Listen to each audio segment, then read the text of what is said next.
समय था 1971 का। बॉर्डर पर एक ऐसी घटना घटी थी जो मात्र 13 दिन ही चली थी। उन 13 दिनों की दास्तान सुनोगे तो हैरान रह जाओगे। तारीख थी 3 दिसंबर 1971 की। सर्दियों का मौसम चल रहा था। फौजी भाई बॉर्डर पर मुस्तैद थे। तभी सरहद को चीरकर पड़ोसी ने एक नापाक चाल चली थी और अचानक हमें भी एक जंग में शामिल होना पड़ गया था।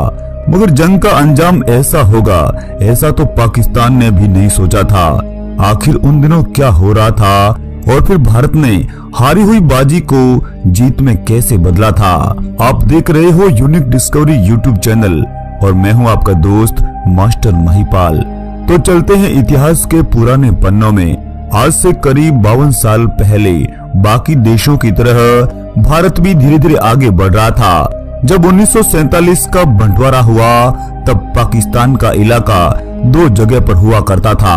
एक हमारे पूर्व में बैठा था तो दूसरा पश्चिम में। इस तरह हमारा जीना मुश्किल हो रहा था। दोनों तरफ से इनकी नापाक हरकतों के चलते बॉर्डर पर हमेशा तनातनी रहती थी। पूर्वी पाकिस्तान, जिसे आज बांग्लादेश भी कहते हैं, ढाका इसी पूर्वी पाकिस्तान का गढ़ हुआ करता था। पाकिस्तान के इतिहास में पहली बार लोकतांत्रिक चुनाव हो रहे थे और ये समय था 1970 का। पूर्वी पाकिस्तान में अवामी लीग की एक पार्टी चुनाव लड़ रही थी जिसके प्रमुख थे शेख मुजीबुर रहमान। पश्चिमी पाकिस्तान के लिए यह समय बड़ा ही घातक सिद्ध हो रहा था। असल में पूर्वी पाकिस्तान की अवामी लीग ने ऐसे चुनाव लड़ा कि जो लोग पश्चिमी पाकिस्तान को गढ़ मान रहे थे वह आज पूर्व की ओर बढ़ने को मजबूर था। यानी अब पाकिस्तानी सत्ता का केंद्र पश्चिमी पाकिस्तान की बजाय पूर्वी पाकिस्तान बनने वाला था। इस तरह पूर्वी पाकिस्तान में दंगे शुरू करवा दिए थे और इसी कारण पश्चिमी पाकिस्तान में विद्रोह शुरू हो गया था। असल में यह एक बगावत थी। इसी बगावत को कुचलने के लिए जनरल टिक्का खान को पूर्वी पाकिस्तान भेजा गया था। जनरल टिक्का खान एक जालिम जनरल था। बलूचिस्तान का विद्रोह उसने अपनी बर्बरता से ही दबाया था। उसने बलूचिस्तान में ऐसा कत्लेआम करवाया कि लोगों ने उन्हें कसाई तक की उपाधि दे डाली थी। तब से उस जालिम टिक्का खान को बूचड़ो बलूचिस्तान कहा गया और फिर तय समय में टिक्का खान पूर्वी पाकिस्तान पहुंच गया था। टिक्का खान के नेतृत्व में पाकिस्तानी सेना ने अत्याचार की सारी हदें पार कर दी थी और इसी कारण पूर्वी पाकिस्तान के नागरिक भारत की ओर पलायन करने लगे और ये संख्या हजारों में नहीं बल्कि लाखों में थी। भारत के सामने शरणार्थियों को लेकर एक संकट पैदा हो गया था। भूखे प्यासे और पीड़ित बंगाली भारत की तरफ आगे बढ़ने लगे। धीरे धीरे हमारे लिए मुश्किलें बढ़ रही थी। इस तरह बड़े पैमाने पर भारत के लिए शरण देना मुश्किल हो रहा था। उस समय भारत की बागडोर श्रीमती इंदिरा गांधी के हाथों में थी। श्रीमती इंदिरा गांधी जानती थी कि समस्या का स्थायी हल ढूंढना होगा और फिर आनंद फानंद में ही एक मीटिंग को बुलाया गया और उसी मीटिंग में मौजूद थे भारत के field marshal Sam Manekshaw. Indira Gandhi ने सेना अध्यक्ष फील्ड मार्शल सैम मानेकशॉ को कहा कि शरणार्थियों की समस्या का जिम्मा अब आपके हाथों में है और कहा कि जितनी जल्दी हो सके पूर्वी पाकिस्तान में सैन्य कार्रवाई की जाए। मगर उस वक्त अप्रैल का महीना था। सैम मानेकशॉ ने भी इंदिरा गांधी को साफ साफ कह दिया था कि इस समय युद्ध ठीक नहीं है और फिर उन्होंने युद्ध टालने का भी आग्रह किया था। असल में उस समय मौसम बेहद ही खराब चल रहा था और बंगाल वाले इलाके में अक्सर बाढ़ और तूफानों की आवाजाही रहती थी। बाढ़ और तूफानों में सेना के लिए लड़ना बड़ा ही मुश्किल होता है। मगर दूसरी तरफ पश्चिमी पाकिस्तान का इलाका सूखा रहता था तो ऐसा भी संभव था कि पश्चिमी पाकिस्तान भारत पर भारी पड़ता। इसीलिए सैम मानेकशॉ ने सही समय आने का इंतजार करने के लिए कहा था। मगर तब तक पाकिस्तानी जनरल टिक्का खान अत्याचार की हदें पार कर रहा था।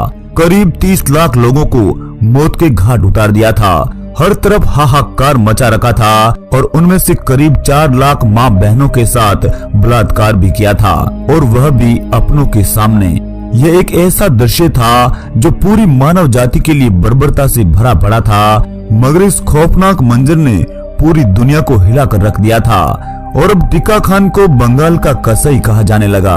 मगर जब अंतर्राष्ट्रीय दबाव डाला गया तो फिर पाकिस्तान ने भी एक फॉर्मेलिटी को अंजाम दे दिया था। पाकिस्तान ने टिक्का खान को पद से हटाकर जनरल नियाजी को पूरी पाकिस्तान की बागडोर संभाल दी थी। पाकिस्तान ने टिक्का खान को पद से हटाकर नियाजी बाजी को पूरी पाकिस्तान की बागडोर थमा दी थी। पाकिस्तान के दोनों भागों पर भारतीय सेना तैनात थी, मगर अधिक सेना पूरी पाकिस्तान के इर्द गिर्द मौजूद थी। इस समय भारत दो मोर्चों के साथ युद्ध लड़ रहा था। साथ ही भारत पूरी पाकिस्तान की मुक्ति वाहिनी सेना को भी अंदर ही अंदर मजबूत भी कर रहा था, ताकि पाकिस्तान से टकराया जाए। पाकिस्तान को एहसास हो गया था कि भारत कभी भी हमला बोल सकता है।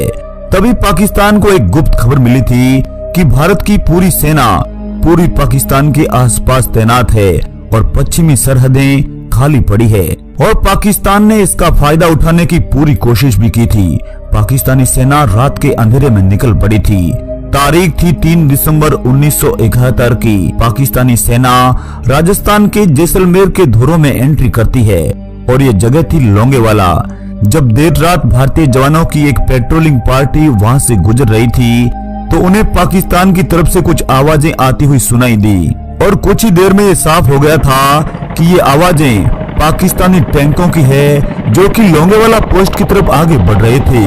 लोंगेवाला में तैनात थे मेजर कुलदीप सिंह चांदपुरी, और सामने से आ रही थी करीब 3000 पाकिस्तानी फौजें। तो मेजर चांदपुरी ने एयरफोर्स की मदद मांगी, लेकिन वायुसेना के विमानों में उस समय तक वह तकनीक नहीं थी कि वे रात में उड़ान भर सके, यानी मदद सुबह तक ही पहुंच सकती थी।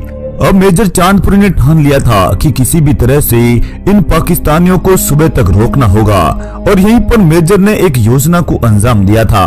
मेजर ने सैनिकों के टिफिन को इकट्ठा करवाया। इन टिफिन को एंटी टैंक माइन के साथ रेत के धोरों में दबा दिया था, और जब पाकिस्तानी टैंक पोस्ट के करीब पहुंचे तो उनके 3 टैंक एंटी टैंक माइन की वजह से तबाह हो गए थे, और आगे भी उन्हें कंटीले तार बिछाए हुए नजर आए। तो फिर पाकिस्तानी सेना और घबरा गई, और उन्होंने समझ लिया था कि यहाँ हर तरफ बारूद ही बारूद बिछा हुआ है। तब पाकिस्तानी सेना के ब्रिगेडियर तारिक मीर ने इंजीनियर की सहायता ली और खोजबीन शुरू की। इसमें पाकिस्तानी सेना ने अपने अहम 3 से 4 घंटे गंवा दिए थे, और फिर हैरान करने वाले नतीजे सामने आए। रेत के धोरों में काफी संख्या में सैनिकों के टिफिन निकले। तब तक सुबह का वक्त हो चुका था, और भारतीय वायुसेना के विमान लोंगेवाला पोस्ट की ओर उड़ान भर चुके थे। अब लोंगेवाला का दृश्य कुछ अलग ही था। इन पाकिस्तानी टैंकों पर हंटर विमानों द्वारा ऐसी बमबारी की गई कि 90 के 90 टैंक वहीं ध्वस्त हो गए थे। पाकिस्तानी सैनिक टैंक छोड़ कर भाग रहे थे, और भारतीय सेना ने लोंगेवाला पोस्ट पर विजय हासिल कर ली थी। जमीनी लड़ाई अब समुद्र तक पहुंच चुकी थी। भारतीय नौसेना ने पाकिस्तान के 10 युद्धपोतों को नष्ट कर दिया था, और भारतीय डिस्ट्रॉयर INS राजपूत ने पाकिस्तानी पनडुब्बी गाजी को भी समुद्र के तल में ही डुबो दिया था। इसके अलावा भारत ने पाकिस्तान के 12 तेल टैंकरों को खाक कर दिया था। अब पाकिस्तानी नौसेना लड़ने की स्थिति में बची ही नहीं थी। हालांकि इंग्लैंड और अमेरिका ने पाकिस्तान की मदद भी खूब की थी। पाकिस्तान की सहायता के लिए ब्रिटेन ने 10 दिसंबर को अपना एक बेड़ा पाकिस्तान की मदद के लिए भेजा था, मगर जैसे ही भारतीय जल सीमा में दाखिल हुआ तो वह भी हैरान रह गया था, क्योंकि उसका बाप पहले से ही वहाँ मौजूद था।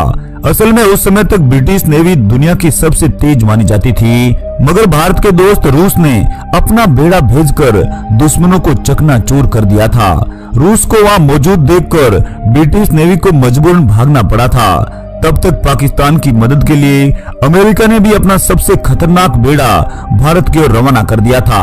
जैसे ही अमेरिकी समुद्री जहाज भारतीय जल सीमा में दाखिल हुआ तो उन्हें रूसी डिस्ट्रॉयर और क्रूजर ने चारों तरफ से घेर लिया और उस पर मिसाइलें तान दी थी, और साथ ही रूसी पनडुब्बी भी जल सतह से ऊपर आ गई थी। इन सब को देखकर अमेरिकी बेड़े को भी उल्टे पांव भागना पड़ा था। अब पाकिस्तान को हर तरह से हार का सामना करना पड़ रहा था। यहाँ पर दाल गलती नजर नहीं आ रही थी। तभी पाकिस्तान ने यूएनओ का सहारा लिया। तब पाकिस्तान भारत के खिलाफ यूएनओ जा पहुंचा और युद्ध विराम की गुहार लगाई, पर भारत के दोस्त रूस ने इस पर भी वीटो कर दिया था।